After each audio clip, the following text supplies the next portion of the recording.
Risas, anécdotas e sobre todo moita diversión. Así foi como viviron este pasado sábado os maiores outenses a súa festa. Unha cita que dende hai máis de 20 anos organiza o Concello da man do Departamento de Servizos Sociais. Como é xa a tradición, o xantar desenvolveuse na Praza do Bosque, baixo unha carpa instalada para a ocasión.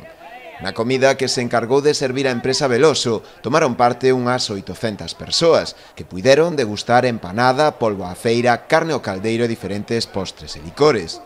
Non faltou á cita a alcaldesa Beatriz Molinos, nin tampouco boa parte do equipo de goberno, que coa súa presenza quixo destacar e agradecer o traballo e o esforzo realizado por este importante colectivo do municipio, moi activo sempre con todas e cada unha das actividades que organizan dende o Concello. A cita, ademais de ser un momento moi especial para eles, serviu tamén para que os maiores puideran aproveitar para intercambiar impresións cos membros do equipo de goberno e trasladarlle de paso as súas preocupacións e demandas. Como non podía ser doutro xeito, a festa rematou con música e baile para todos. De seguro que moitos dos asistentes xa a botan de menos e pensan xa na vindeira edición.